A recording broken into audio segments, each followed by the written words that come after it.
Hey there. We'd love for you to hit that subscribe button. By subscribing, you're helping us spread the word and connect with more amazing people like you. Welcome to We Be Parents, where parent doctors Matthew Letterman and Alona Pulday explore current parenting topics, share stories, and help bring families closer together. Hello, and welcome back to We Be Parents podcast. If you did not catch part one of this interview with Dr. Steve Cole, we highly recommend starting there. We explored how connection and emotional safety shape our children's immune systems and healing responses. And today, in part two, we're turning the focus inward toward you, the parent. And toward us as well. Because as Dr. Cole's research shows, our own internal safety, our stress response, and the quality of our adult relationships are powerful biological signals, not just for us, but for our families. And we'll explore how self-connection, emotional repair in couples, and even the search for purpose can reshape our immune health and restore our capacity to connect. Welcome back, Dr. Yes. Cole. Thank you again. Thank you for being with us yet again. Yay. Great to be back. Yes. So we had a wonderful conversation for the first hour, and I highly, highly encourage it. It was all about just the general idea behind social genomics and how that works and how it impacts our children, not only our children's environments, but how we show up for our children. Maybe we can just do a quick high level for Summary. people. One of the hardest things I have to deal with working with clients is that they just can't seem to believe that what's going on in their head and in their environment is affecting their body physically. Like, how can that cause physical changes in my intestine or on my nerves and maybe you could just sort of make that connection for people and then we can jump in. Yeah, as kind of a quick sketch, and again, as you guys mentioned, we talk in more depth and detail about this in the previous episode, but basically, nerves connect what's going on in our brain to the rest of what's going on in our bodies. And it turns out that one of the things it's doing is it's coordinating what the rest of our body is doing to adapt to changing life circumstances. And one of the major axes of this coordination involves how you want to change the way a body works when it's in a safe, creative, generative environment versus a threatening, unstable, risky environment. This is like a fundamental axis of physiology. Many of the things we want a body to do, we want to change when we leave the world of good stuff and positive emotion and creation and aspiration and sociability and enter a world of threat and defense and, think of it as a lack of safety, unsafety.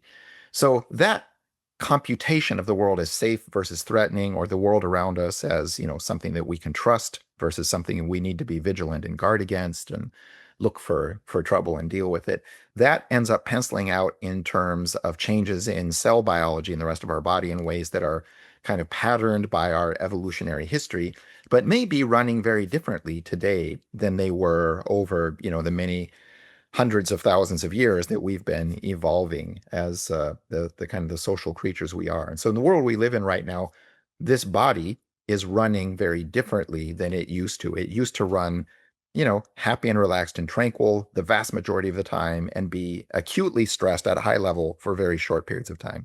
Now we live with this chronic, low-grade, constant drizzle of vague threat and uncertainty in our lives. And that changes, the ultimate success of our body in terms of growing and staying healthy versus accidentally precipitating the development of disease. So basically information is coming in through the eyes and the ears and thoughts and all of that stuff is coming in. The brain is processing that. And then it's basically saying, how do we want each of our organ systems to run based on all that information that's coming in minute by minute? Exactly. And it's making that decision based upon the way we lived tens of thousands of years ago, not the way we live today. So that all true with that additional caveat. And I think just a couple of highlights that were resonant for me is that, there was a time our ancestors, it was a physical, the tiger coming at you or the occasional conflict within the village. now with so much information overload coming at us, so many of us living in that survival, productive, efficient, multitasking mode, that just that thinking, that emotional mental stress has the exact same impact as that tiger literally running toward you. And then the second thing that you said last week, just to highlight, is that what happens to our system is we become hypersensitized for attack. So even though our immune system is running, it's focused on the wrong things. And out of that kind of stems disease. And you went into a very eloquent discussion on how that progresses for heart disease and also for viral load and COVID, which I highly encourage our listeners to go back and listen to. But high level, would you agree with that? Yeah, absolutely. And it was encouraging because you said in a matter of months, you can retune this response. It's not something that you're stuck with because of a bad childhood, for example. That's exactly right. So this is great. All right. Love it. Thank you for the recap. You've shown that even perception, not just circumstance, can drive gene expression. What happens when someone begins to relate to themselves with more compassion or coherence, even if nothing around them changes? Well, the short answer, hopefully, is that a sense of threat will recede and a sense of trust or safety will increase. And a lot of that can stem from just more confidence in the worth or merit of who you are and what you're doing. Some of it can also stem from a greater perception that I have control over myself and my emotions. I'm not constantly run raw and ragged by the world around me. I'm capable of intervening in my own, sort of experience in ways that will help me be the kind of person I want to be, have the emotional life that I want to be, and contribute to others in the way that I'd like to contribute, to showing up, as it were. I love that. So that's compassion and agency, changing your perception, because, so many people, and I hear that all the time, and I know it's my inner dialogue too. Well, when this settles, I'll have time for that. But this never settles, or it just blossoms into something different. And so by making a choice, by kind of having agency around choice and perception, I can actually stay in it without having the same consequences in my body, mind, and soul. Yep, that's right. And the other point is, it's never too late for it to be now. That it's easy to put off almost anything. It seems, sort of to be low cost. And many times we feel exhausted and like we just can't take on things now. What we often overlook is the power of, sort of, you can think of it as like mindfulness, this ability to recenter and recollect your attentional and energetic resources, which might now be, sort of distributed over a large number of different engagements, and kind of reel all those resources back in so that you can just do one thing right. Whatever that thing is, whatever you decide is at the top of your stack right now, doing that, doing it well, and doing it now is probably going to do better at moving you in the direction you ultimately want to go. And it's certainly more likely to create a short-term success or win. And that kind of reward that comes from the short-term success or win becomes a resource for the next thing that you're going to tackle after that.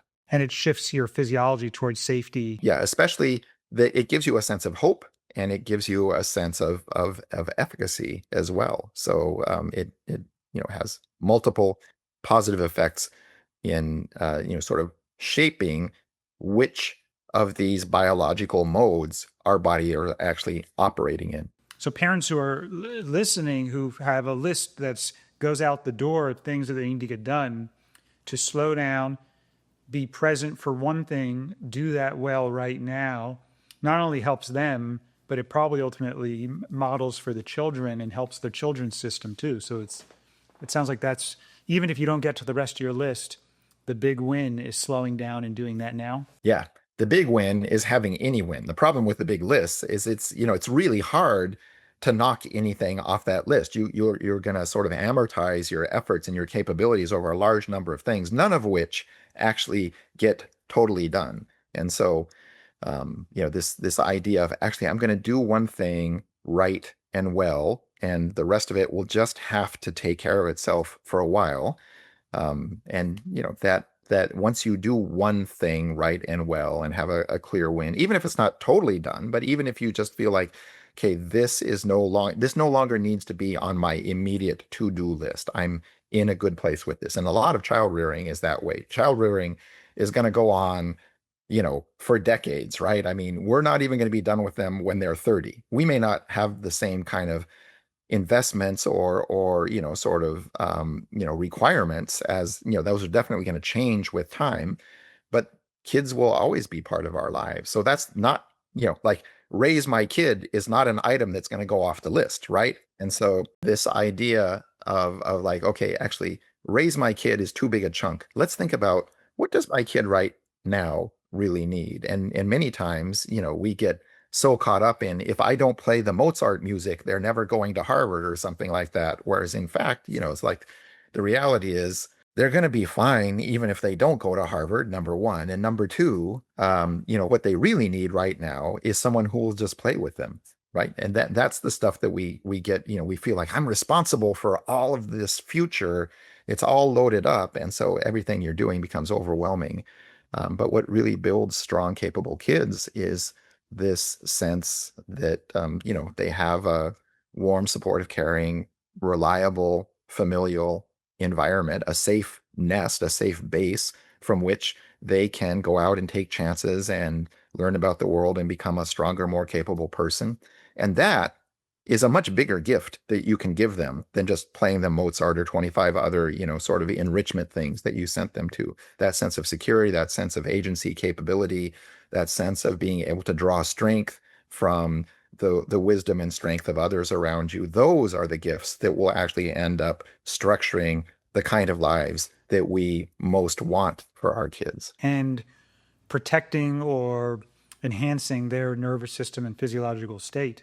Because for me, with these lists, when I'm sort of embarrassed to admit this, but I think of, I got to get the list done and then I'll be happy. Yeah, but you better start being happy now, because the list ain't never going to be done, number one. Number two, you want a happy kid. You don't want your kid to do what you just did, right? But would you give them this advice? Be miserable until you get it all done, right?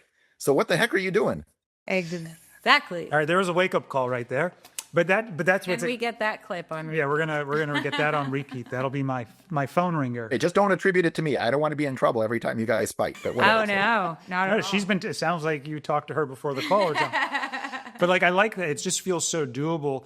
What's one thing that you can do today?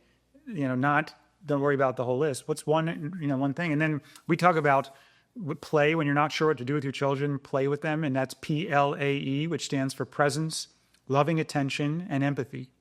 And if you can just do those things, and it sounds like you're saying a lot of that is really good for the nervous system too. It's not just. So is PLAY. So add that one to the list as well. I mean, there's a brilliant, sort of neurobiological analysis of what we're doing when we play that turns out to be like we're rehearsing for all of life. We're learning how to use muscles to get things done. We're learning how to coordinate with other people. We're doing that in a way that has low stakes but high opportunity. So all of the above. Yeah. Can you talk about, we've shown that chronic conflict, emotional disconnection in relationships activate the same immune response as loneliness. And we talked about being lonely alone or being lonely in a marriage. What's the impact on couples? How does that relate to couples? Well, in a lot of different ways, but the most important way, remember that the linchpin of this physiology is this sense of trust and safety versus threat and insecurity. So, in a household, there is no relationship that matters more than the bond between parents in terms of creating, not just between them, but for the whole family system, the kids and even the more distant relatives, a sense of, trust and safety in this environment. So, this, I think, is one of the, sad but true, most central truths is that, how well you can maintain that relationship and its core sense of trust and safety, and collaboration, which is exceptionally important in child rearing.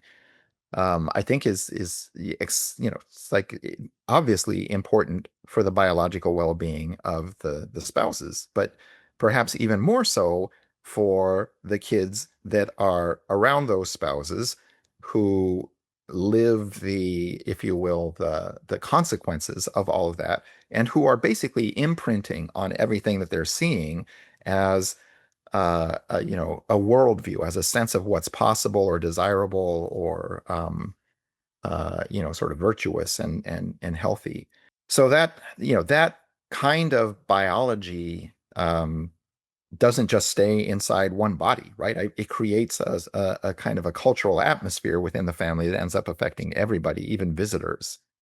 So if you're going through stress or rupture in a relationship, how do you blunt that impact on your your children? Well, a lot of it has to do with making it clear that children are loved and will be safe in some weird sense, regardless of what happens between parents. So, this is especially important in relationships that are suffering or actually deteriorating or going to the point of disintegration.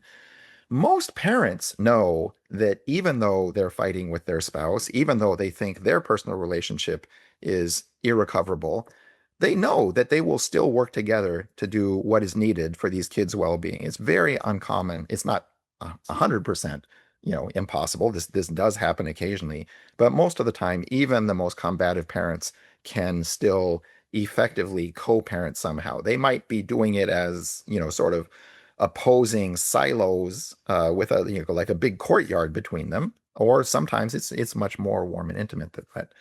I don't think even in the most bitter divorce circumstances, you'll find any parents saying, I'm done with you as a kid, or I'm going to stop you from getting the support you need. So this often gets forgotten when people are preoccupied with navigating sort of you can think of it as the interspousal relationship.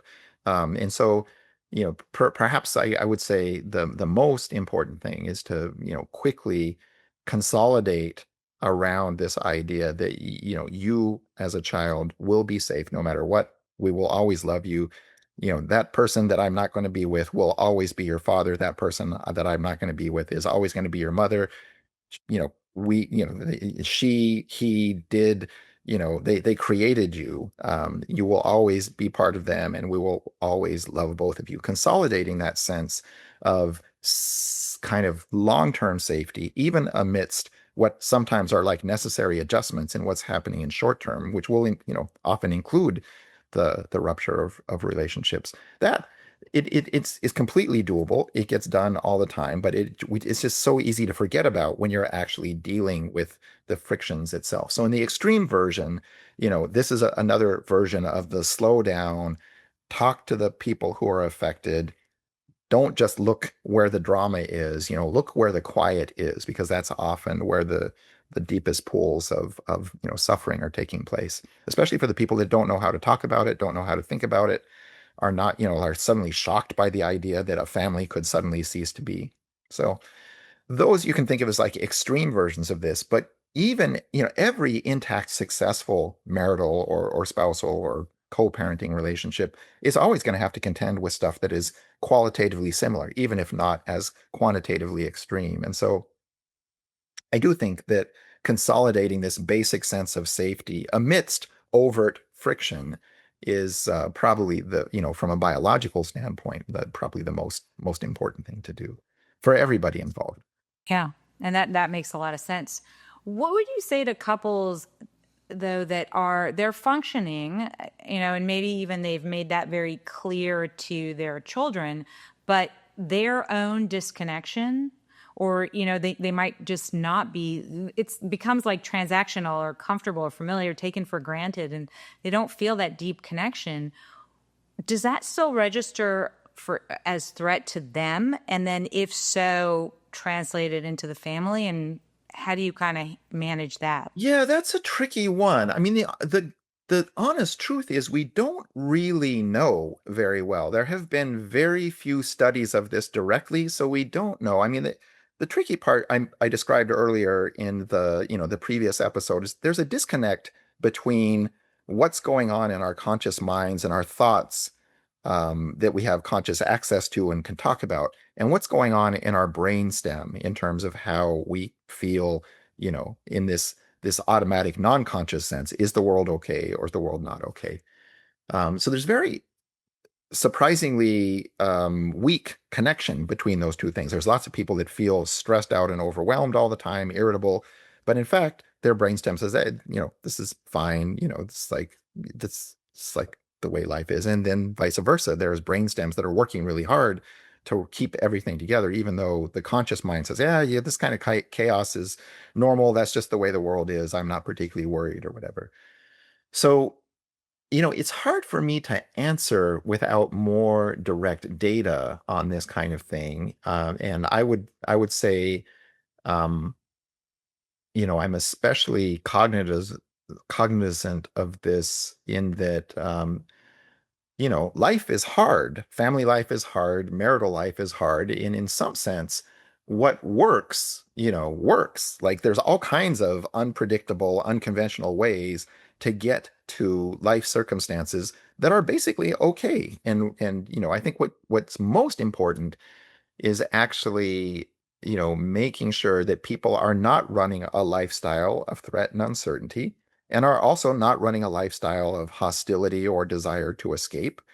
And if that's what the slow disconnect, adds up to, is one or two people in constant chronic threat and uncertainty, that needs to be dealt with, because that will, undoubtedly undermine not just your biological health, but will probably, like kids are great at picking up the vibes on this kind of stuff. Like I'm sure we've all heard of the stories of the kids that beg their parents to get divorced because it's just driving them crazy, right? So this is gonna, in a vibe sense, sort of transmit out to others. And so the stakes are pretty high on this kind of thing, but we also know that there's times when, not all of life will always be a honeymoon. And so there's times when actually this is fine, this is good enough, and this still, we're still able to work together to create the kind of life for our kids that they want to have and that we want them to have.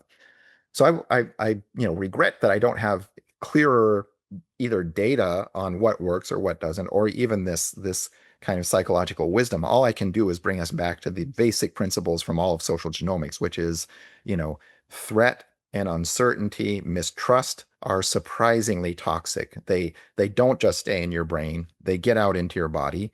In a family situation, they get into other people's bodies as well. And so to try and just kind of wait those things out, or to sweep them under the rug or whatever, that probably is a fool's errand. We're always going to have to put up with some days where we just don't feel that great. But if this becomes a lifestyle and it's there more days, day in and day out than not, that's when, we probably have to think about doing something significantly different, because we're going to build different bodies based upon that kind of lifestyle. So that's where you would start to change how you show up, or change where you live, or change your work, but you have to make a significant change at that point. Yeah, although sometimes the changes are just in the way you think about things. I mean, I think we've all, heard stories about people who become complacent and take their spouses for granted, and then suddenly there's a crisis, either a health crisis and you lose them, or you might lose them, or an infidelity crisis, and you just have to kind of like think about, like, okay, is like, you can get reminded that this person is much more important to you than you were kind of giving them credit for. So I won't say that, again, that there's like a magic solution for this kind of thing, but there is a way in which the way we structure relationships, particularly in in our society, that does lead to a certain amount of monotony and complacency, and there probably does need to be periodic reality checks on, does this still make sense? Is this still the way we want to do things? And I guess what I was pointing out is that, if we don't do this as parents consciously, I can assure you the fates will eventually toss you, a brick, and you're going to have to deal with it somehow. So a lot of that, it's obviously everybody's going to have to come to their own solutions on this, But this idea of checking and saying, is this still fundamentally a safe, you know, and trusting environment, even if we're not necessarily having fun all the time, can I still trust my spouse basically to be, the co-parent of my kids? Can I still trust myself to show up the way I want to show up if I'm feeling this way? These are the things that it's easy to sweep under the rug and to just keep doing the same thing that I've been doing for thousands of days before this, but which end up, at some point actually so far askance from legitimate reality that it can be surprisingly destructive. Very well said. Yeah. I'd love to talk about meaning and purpose, and I love when you talk about different types of pleasure. So maybe we can work. Do you want to jump into that for a little bit? Sure. Because I think that you talk about the power of meaning and purpose and its impact on the CTRA response. And can you talk a little bit about that? Yeah, happy to do that. So this idea really came out of questions about resilience. So we'd been studying for a decade at this point how stress and adversity, activates this biological threat reflex, and that in turn drives the production of diseases. So obviously we don't want those diseases. So what are we going to do? Yeah, what can you change in a life to make that thing, that molecular reflex not happen? And so one idea is be happy, right? So I was, thinking about all of this stuff and talking to some happiness researchers that I happen to have gone to graduate school with, and they said, yeah, we're, happy to help you look at the effect of happiness on gene regulation the way you've been doing it with stress. You just have to tell us what kind of happiness you're interested in. And I'm like, what do you mean? What kind of happiness? Is there more than one? Like, I'm a grant-funded biomedical researcher. I don't have that much personal acquaintance with happiness. Tell me, people, what is it I'm missing here or something? So there's, traditionally in happiness research, we distinguish between, you can think of as this Epicurean version of happiness that comes from seeing beautiful sights and sort of hearing beautiful music or laughter in entertaining, whatever TV or movies, or just like feeding the simple kind of emotional hedonic machinery of our brains, they would call it. And then they say there's another kind of happiness that, this conception goes at least back to the ancient Greek, philosophers like Aristotle talking about eudaimonia, which is the type of happiness that comes not from sort of feeding your own hedonic machinery, beautiful sights and sounds and tastes and all of that kind of stuff, but from doing something noble or virtuous for the world. It's the type of happiness that comes from transcending your own self-gratification and making some kind of essentially noble contribution to the world. It can be pro-social, but it doesn't have to be. It could be creative, it could be discovery based, all this kind of stuff. But it goes beyond just sitting there and sort of feeding your own brain happy sights and sounds. So interestingly enough, when we actually got a chance to look at these two types of happiness, it was really eudaimonic well-being, that second sort of happiness that comes from pursuing something noble or worthwhile or having some significant self-transcendent purpose, that correlated with lower levels of this kind of threat biology and this sort of molecular threat reflex that so promotes disease. So we were interested in that and actually spent more, and we're not even done with this yet, but spent about a decade trying to figure out why it was that having a strong sense of purpose or meaning in your life was, exerting such leverage over this threat-related biology. We knew there weren't purpose nerves or hormones that were somehow directly influencing the cells. What seemed to be happening is that having a sense of purpose or meaning in your life was essentially in your brain vetoing stress responses that would otherwise have gone out into the body and activated this molecular threat reflex. So, surprisingly enough, we know a lot about the brain circuitry involved in hoping and seeking and wanting these values, things like purpose and meaning. And we also, more obviously know about the kind of the brain circuits involved in threat detection and stress responses and driving this fight or flight stress biology out through our nervous system. So it turns out that, the way the human brain is put together, when you're doing something that you care about and you think is good and you really value, that leads this sort of self-conscious, self-aware, worrying, stress threat system to say, okay, I'm doing the right thing. I don't need to, you know, brace myself as much for injury. I need to just keep doing this other thing here. I need to kind of marshal my resources for doing good stuff, not spend all my resources essentially bracing for, the injury that's going to come in this bad situation. So this is a kind of a weird idea. I mean, when we think about therapeutic responses to suffering or injury or something like that, we often think reduce the suffering. One of the interesting implications here is like you may not be able to reduce suffering, but you could enhance contribution. You could enhance, sort of seeking value. You could enhance helping other people. You could enhance doing something magnificent. And in fact, when we look at people who are diagnosed with life-threatening diseases, they often are shaken out of a certain kind of complacency because most of us feel like we've got lots more days, and then when you feel like, hey, I may not have that many more days, people have to sit down and decide, how do I want to spend those days? And usually it's not just going to the same job and seeing the same people and doing the same thing and watching the same TV shows. Usually it's like, hey, if I've only got some days left and not infinite days left, I'm going to spend those doing something different. I'm going to spend those with the people I care about, doing the things that matter to me, and sort of sometimes discovering new things that I care about or matter in my life. Sometimes that's even just helping other people who are confronting the same kind of threat I am. So one of the interesting things you hear from people that encounter these life-threatening conditions is that they'll say crazy things like, oddly enough, cancer is the best thing that ever happened to me because it caused me to stop leading my life in this sort of pedal to the goal line way and caused me to have to, think about what I'm doing and why.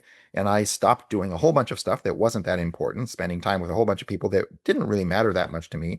And instead, I doubled down on the things that really mattered, and my life has been way better since then. That doesn't make my disease go away. It's not magic.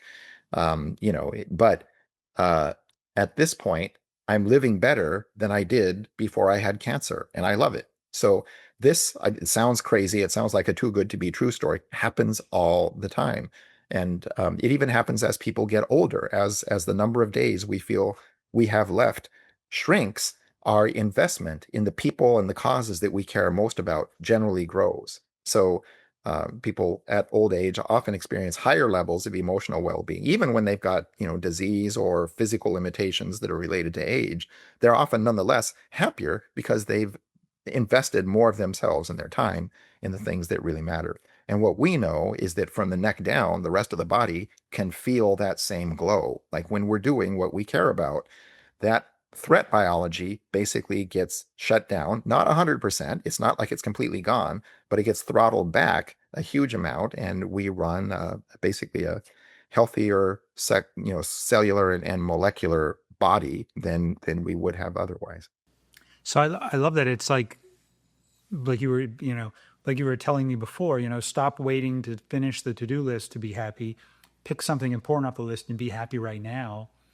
I wonder if there's a way, is there a way to help children access this? Is there, meaning of friendship, being helpful, being like, what would you say to parents who want to support their children to experience this type of shift? That is a great question. There's relatively little research on this right now because we often think of children as invalids, but in fact, they are not. And they're in fact, when you watch very young children play, you realize surprisingly early they learn the power of helping other people, of doing good things for other people. Because if you do that, they will play with you, and life is pretty boring if you don't have anybody to play with. So very early, kids learn about social routes to their own self happiness and satisfaction and positive emotional states. Um, Eventually, and that actually ramps up very continuously into adolescence. That's why adolescence leave their families, right? And much to the consternation of most parents. It's like, wow, like they don't talk to me anymore. They're always out of the house doing this other stuff. Or sadly these days, they're always online with other people. But be that as it may, they are doing this stuff because that is where they get the feedback in the world, in the currencies that they actually care about. But it is very much about feedback. If those things were not providing happiness back to them, they wouldn't be doing them. So then a terrible thing happens, and that is, they grow up, they go to school, and then they have to start being an adult, and that's when they start getting distracted from the things they really care about because they need to pay the rent, they need to, feed the kids or the dog or whatever. Like you start to develop dependencies that you for all very noble reasons you want to make sure continue to be sort of taken care of.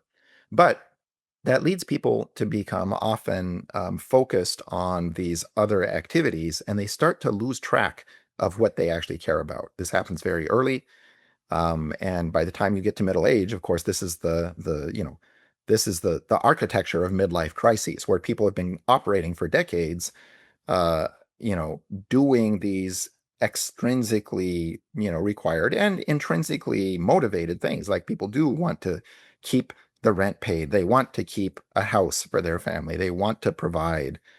They want to, be there and take care of their kids. But if you do that long enough to the exclusion of what you want, you will start to feel sort of slightly dead. And this is a real thing. And trying to kind of work through that is obviously is one of the big challenges of adult existence. So anyway, back to the kids here. So against that normal developmental trajectory, at every stage, kids do have the capacity to make contributions to others. It's just they don't necessarily make the kinds of contributions that adults would make. But make no mistake, early in life, they are very much learning about how to contribute to others. Now, in today's day and age, as we discussed, previously, there's an extra threat landscape related to, sort of the social media world, the digital world that's so full of, punishment and retribution and threat without the kind of reputational capital that we used to have. If we live in a village, not only did the other people in the village know who you were, they knew you were a good person, even if you did something bad, but they also needed you. Like once upon a time, there just were not enough people to, plow the fields and milk the cows. There were not enough people. Like, even if you disagreed with the butcher about politics, doesn't matter. You had to be nice to him because you needed the meat, right? So now the world has become more commodified. No individual is needed for anything. Like, most adolescents these days think that you can get anything you need by swiping an app, and they're not wrong about that, right? Now, that app is controlling various people, but those people are themselves commodities. Like if this person doesn't bring you the meat, that person will, right? Like the app, that's how the app works. It's a marketing system for recruiting, ad hoc labor into some kind of need that we have. So that has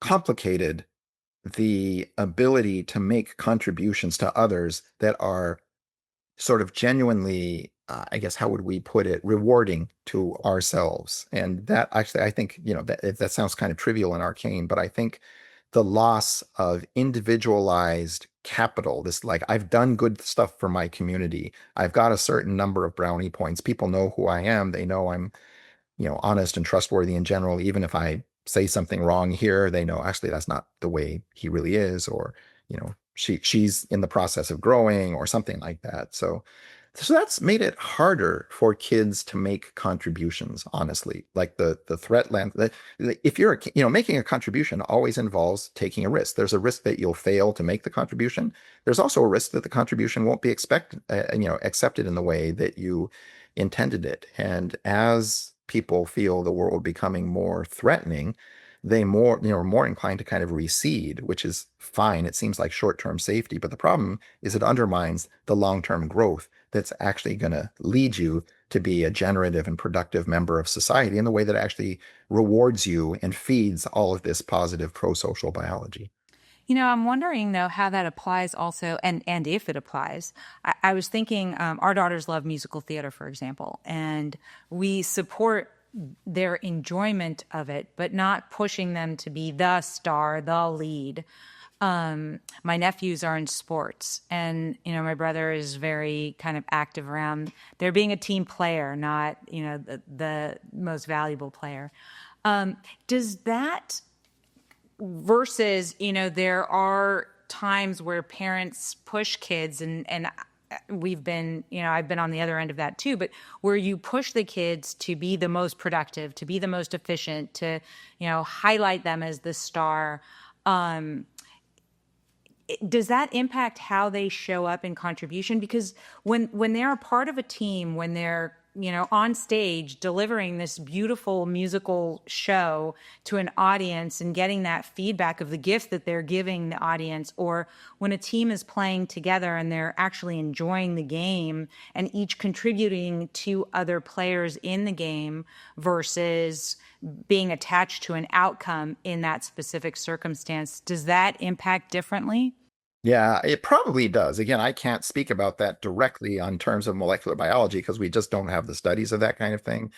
But if you think about that fundamental proposition I talked about earlier, where it's really about, sort of some combination of trust and safety and making a contribution to something that you value a lot, that it will likely unfold in different ways, especially if kids are being extrinsically motivated. There's some kids that just love the game, but there's many kids that are told they love the game and they want to make their parents happy and that kind of stuff.